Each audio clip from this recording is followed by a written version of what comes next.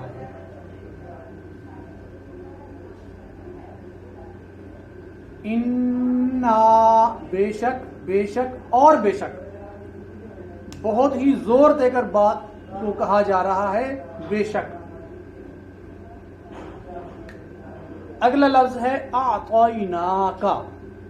اعطیناکا جس طرح میں لکھتا جاؤں اسی طرح ہی آپ نے لکھنا ہے. الف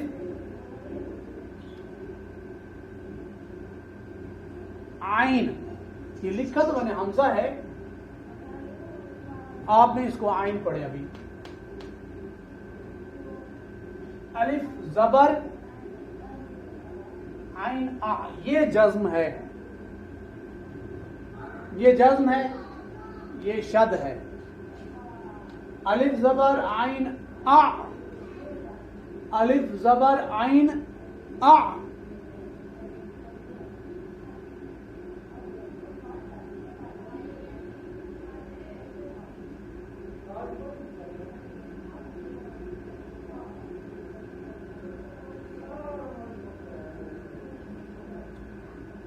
الف زبر عین آ.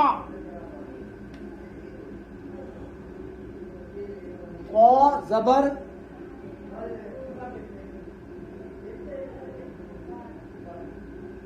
یا طوئی.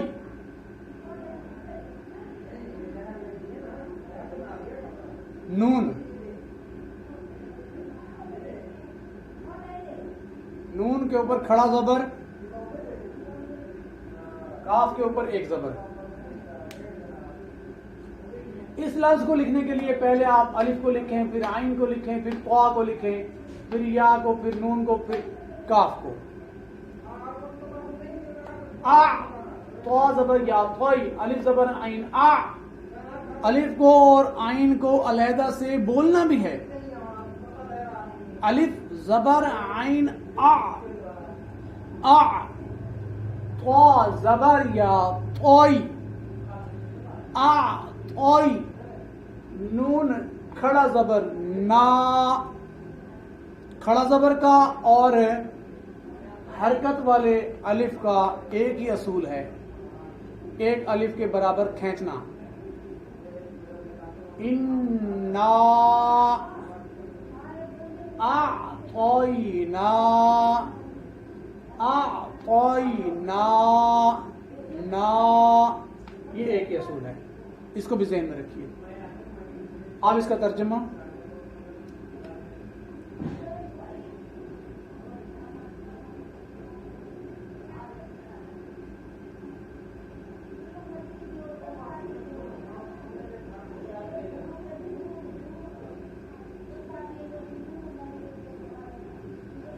ہم نے عطا،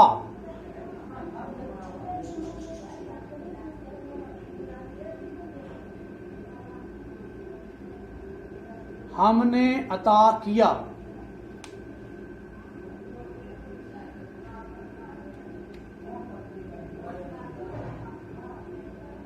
چھوٹا سا حمزہ بھی ڈال دیں، عطا میں اردو میں یہ ورڈ کو اور زیادہ ڈیفائن کرتا ہے. چھوٹا سا لکھتے ہیں اگر اسپیس ہے تو. اعطیناکا، ہم نے عطا کیا. یہاں پہ جو کاف ہے، کاف وہ ہم نے کے آگے آپ کا اضافہ کر دے گا. یہ بائی ڈیفینیشن ہے. چھوٹا سا بیچ میں آپ لکھیں گے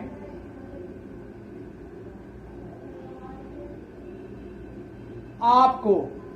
اگر میں بڑا لکھتا، آپ کو اگر میں بڑا لکھتا تو ترجمے کے حساب سے ترجمے کی جو شرح یا قواعد یا جو رولز ہیں وہ اس میں یہ بریکٹ میں آ جاتا ہے. ہم نے عطا کیا لفظ ہے، اب کاف دلالت کرتا ہے آپ کو. تو میں آپ کی آسانی کے لیے دوبارہ لکھ لیتا ہوں. اگر آپ کے پاس ریموونگ کی آپشن ہے تو ٹھیک ہے، ادروائز آپ اس کو انڈرسٹینڈ کریں. لفظ ہے ہم نے عطا کیا، کاف دلالت کرے گا آپ کو کہ کسے، یعنی کہ جس کو عطا کیا اس کی طرف اشارہ کیا جا رہا ہے.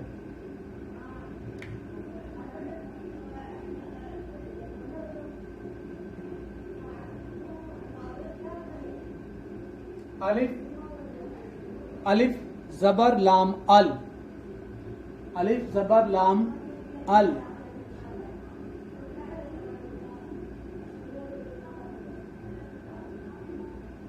کاف،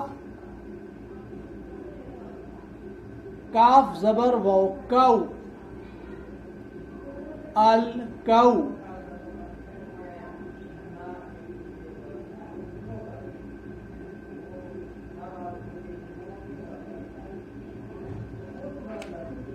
سا زبر سا، را زبر را، الکوثر.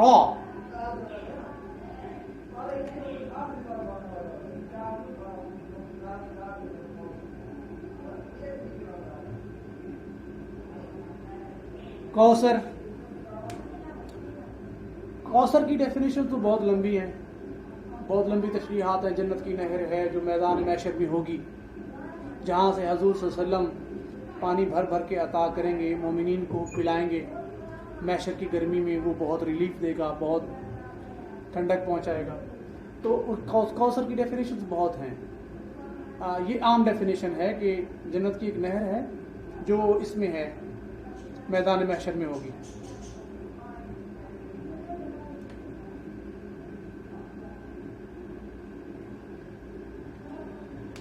آیت کی علامت آپ ضرور ڈالیے گا. یہ گول ہا ہوتا ہے، آیت نشانی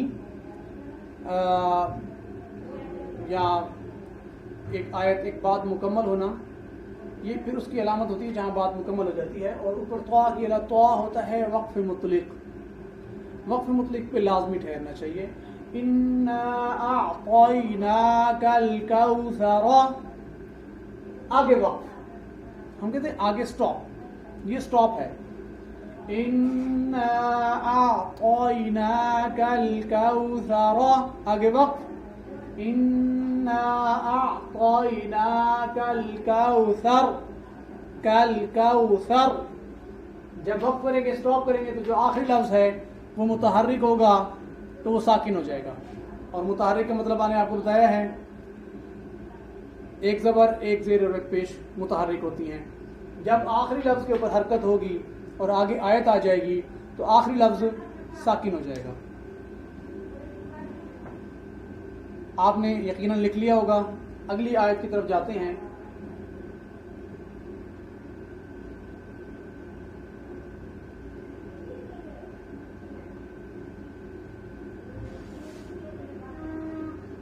فا،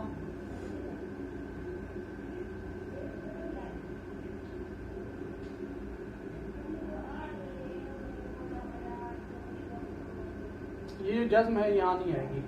چل،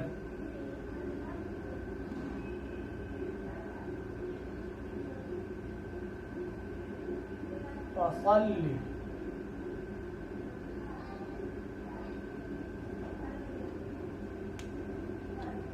فا زبر فا، صاد زبر لام صل لام ذلی. جزم کو تو ایک دفعہ پڑھیں گے اور جو شد ہے وہ 2 دفعہ پڑھیں گے. ایسے جیسے ہم کسی گیند کو دیوار پہ ماریں گے تو کیا کرے گی؟ وہ اچھل کے واپس آئے گی. جو شد ہے اس کا یہی کام ہے. صاد کو لام کے ساتھ ٹکرایا اور پھر وہی لفظ ٹکرا کے واپس آ گیا. فا زبر صاد، فا زبر لام، صاد زبر لام، صل لام ذلی، صاد زبر لام، صل لام ذلی، صلی. صلی ہاتھ کی مثال ہے، گیند واپس آ گیا آپ کے ہاتھ میں. فصلی.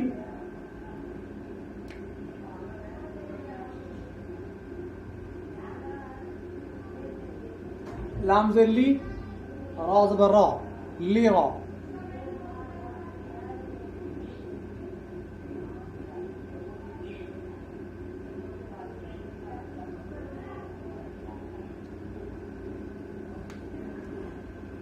فصلی لربک، فصلی، فصلی لربک.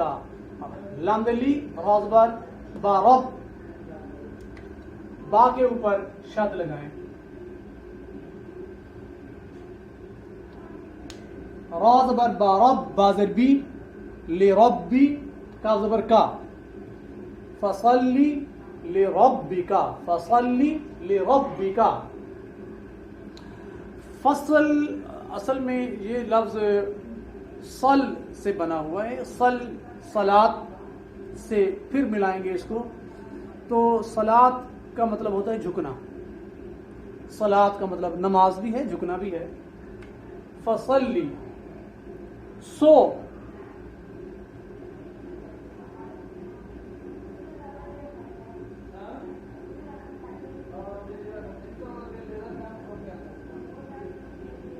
جھکو.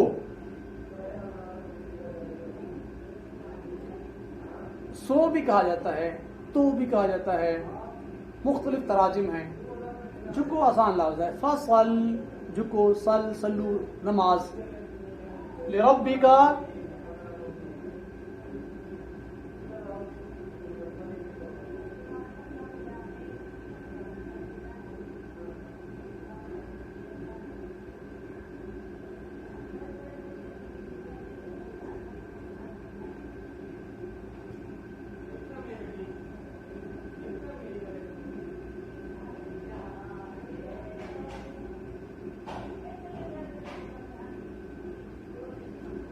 لربک، اپنے رب کے آگے. فصلی، صلو، صلاۃ، نماز، جھکنا، ریڑھ کی ہڈی کو جھکانا. ایک جو عربک ورڈ ہوتا ہے اس کی 200 میننگز بھی نکلتی ہیں. تو اس میں جو معنی نکالا گیا ہے جھکنا کا وہ نماز ہے. سو نماز ادا کرو اپنے رب کے سامنے، سو جھکو اپنے رب کے آگے. ٹھیک ہے جی. تو جتنے بھی تراجم آپ کے سامنے آئیں گے، ساتھ میں آئیں گے، اس میں لفظ صلو، صلاۃ یا صل کا مطلب وہی جھکنا ہی ہوگا. تو ہم نے جھکو، صل کا مطلب ہم نے جھکو ہی کہا. اگر صلو صلاۃ آ جاتا تو پھر ہم اس کو ڈیفائن کرتے نماز کو، نماز ہم کہتے. لیکن یہاں جھکو اپنے رب کے آگے، ڈیفینیٹلی وہ نماز ہی ہے. ٹھیک ہو گیا جی. فصلی لربک ونحر، ونحر.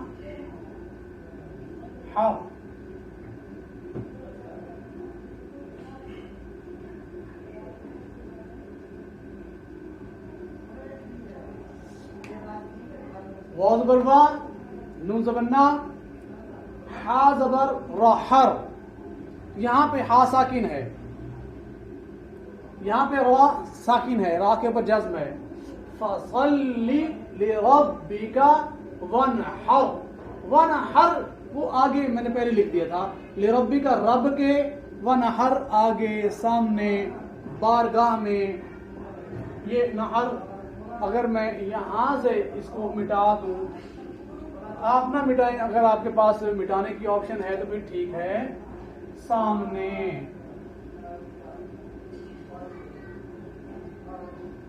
اپنے رب کے سامنے. ہم نے کہا تھا پہلے آگے تراجم 20 طرح کے ہوں گے، لیکن بات کا جو ماخوذ ہے، جو مطلب ہے، جو مفہوم ہے وہ یہی ہے.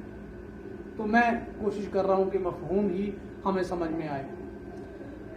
تو اب بلیک بورڈ میں اتنی گنجائش ہے جتنا میرا کیمرہ فوکس کر رہا ہے.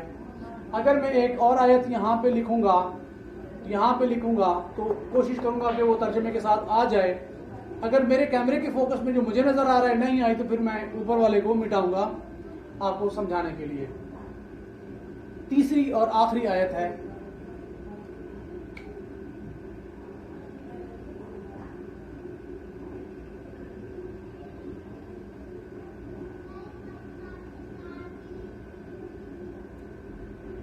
ان، اب یہ آ گیا پھر بے شک.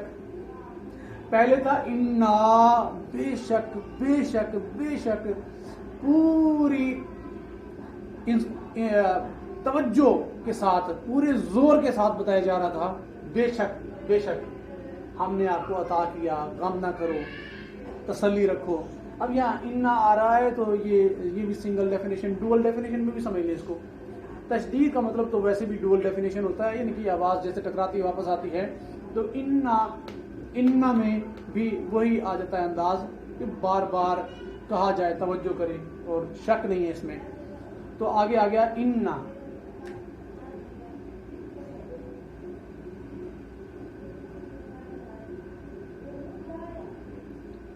شا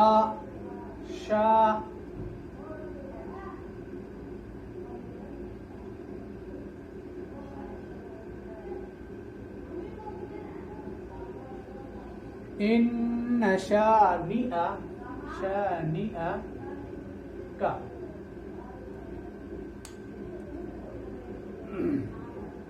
حروف تہجی کے 3 حروف ہیں، اس میں الف اور حمزہ یہ سیم چیز ہے. حمزہ الف کی دلالت کرے گا. بنیادی طور پہ جو الف ہے حمزہ اس کا قائم مقام کہا جاتا ہے. حمزہ الف کا قائم مقام کہا جاتا ہے. ان شانئک، شانئک شانئک. اب ہم اسی کا ترجمہ لکھیں گے.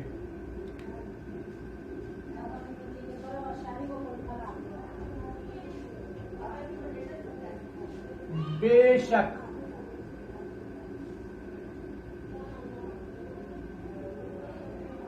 انا بے شک، شانی آکا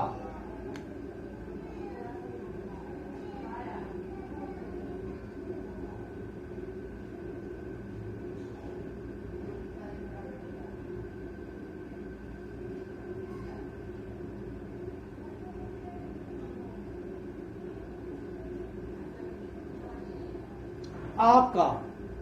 میں آپ کی آسانی کے لیے شانی آقا کو ڈفرنٹ یہاں پہ تھوڑا سا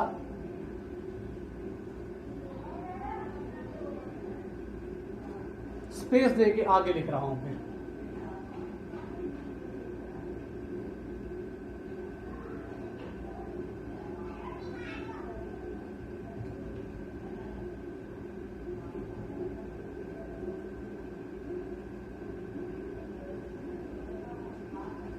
شانی آقا جو آپ کا دشمن ہے، جو آپ کا بدخو ہے،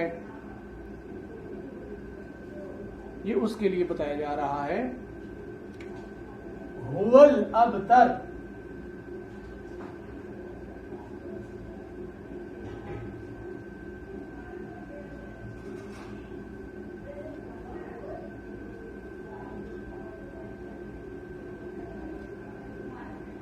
ہوا حافظ ہو، واو زبر وا، ہوا.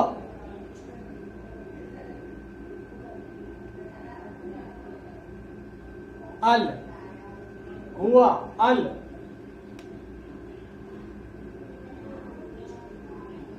جو جزم ہے وہ لام کے اوپر آئے گا. ال، الف زبر آ.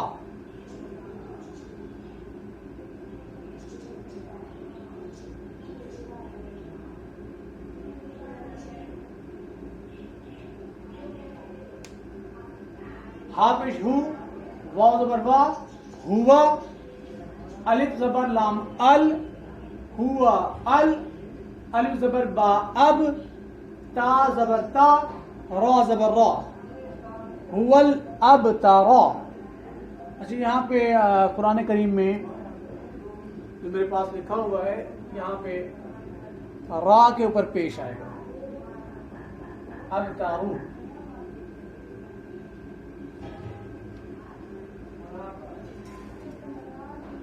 تو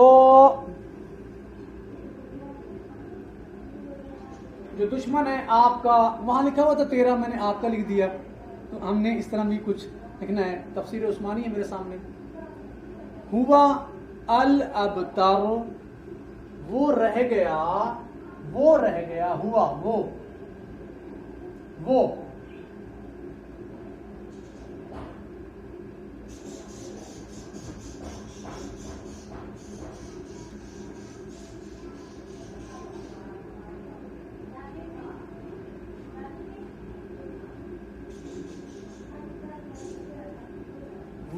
رہ گیا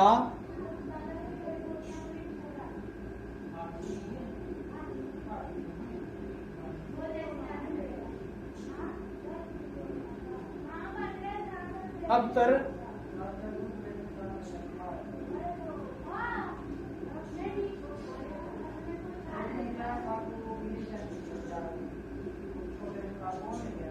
بے نشان، میں بے نشان کو آگے لکھ دیتا ہوں، میرے کیمرے میں مجھے سپیس نظر آ رہی ہے.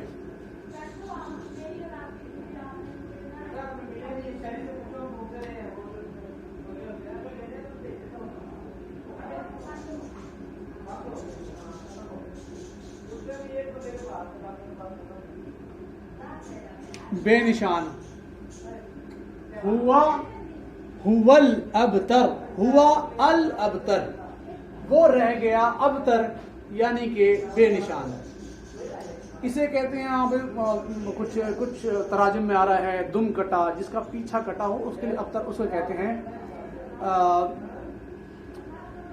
پیچھا کٹا سے مراد یہی ہوتی ہے کہ تمہارے پیچھے کیا رہ گیا، تمہارے پیچھے تمہاری آل اولاد تو ہے نہیں. سو اس بات کو عربی میں پھر ابتر کہا گیا، اور ابتر کی جو ڈیفینیشن تھی وہ بے نشان، دم کٹا کہا گیا ہے اسے مختلف تفاسیر کے اندر. تو آج ہم نے سورۃ الکوثر پڑھی ہے ترجمے کے ساتھ، ورڈ بائی ورڈ اس کا ترجمہ بھی پڑھا ہے ہم نے اس کی شان نزول بھی دیکھی ہے. تو امید کافی ہے آپ نے آج بہت کچھ سیکھا ہوگا. اب آپ کے لیے جو اگلے سبق کا ٹارگٹ ہے وہ آپ نے ان میں سے کچھ مارک کرنی ہے چیزیں. انا اور انا، انا اور انا کا فرق میں نے آپ کو بتایا ہے. اعطیناکا، اعطیناکا انا میں بھی اور اعطیناکا میں بھی اور الکوثر میں بھی ہم یوں کرتے ہیں کہ ہم الف سے بننے والے لفظوں کو اکٹھا کر کے ان کے معنی ڈھونڈیں گے. 5 لفظ آپ ڈھونڈیے گا. ابھی آپ گوگل کیجیے گا یہ قرآن پاک میں سے 5 لفظ جس میں الف آتا ہو، الف، انا، اعطیناکا، الکوثر، الابتر بھی ہے. 4 لفظ تو یہاں پہ ہیں، آپ کو اسے بھی ڈھونڈ لیجیے گا تو آپ اس کے ترجمے لکھ لیجیے گا، اس لفظ کو ڈیفائن کیجیے گا. یہ ہمارا آج کا سبق تھا. 30 منٹ کی جو کلاس ہوتی ہے بہت کم وقت ہوتا ہے، لیکن چونکہ وقت کو مد نظر رکھنا پڑتا ہے، مجبوری ہے. امید کافی ہے آپ نے بہت کچھ سیکھا ہوگا انشاءاللہ، اور آگے سیکھنے کی لگن اور جذبہ آپ کے اندر دن بدن انشاءاللہ بڑھے گا. سو 1 ہفتے کے اندر آپ نے جو ہمارا اگلا سبق ہوگا وہ مشورہ تو ہم کر لیں گے، لیکن میرا خیال ہے اگلا پھر ہم وہی سورۃ الاخلاص ہی ہونا چاہیے. سورۃ الاخلاص، قل هو اللہ. تو اس کو بھی آپ نے اپنے طور پہ پڑھنا ہے، پھر میں اپنے طور پہ پڑھاؤں گا بائی ڈیفائن اور چیزیں. تو انشاءاللہ العزیز ملاقات ہوگی آپ سے اگلے سبق میں، اور اللہ کرے گا انشاءاللہ وہ براہ راست ہوگا. یہ آپ کے پاس ریکارڈڈ ہے سبق. امید کافی ہے آپ نے بہت کچھ سیکھا ہوگا. اللہ تبارک و تعالیٰ میرا سکھانا اور آپ کا سیکھنا اپنی بارگاہ میں قبول و منظور فرمائے، اور کہانی گھر کلچرل اینڈ لینگویج سینٹر میں دن بدن روز بروز دن دگنی رات چگنی ترقی اور خیر و برکت عطا فرمائے. السلام علیکم ورحمۃ اللہ وبرکاتہ.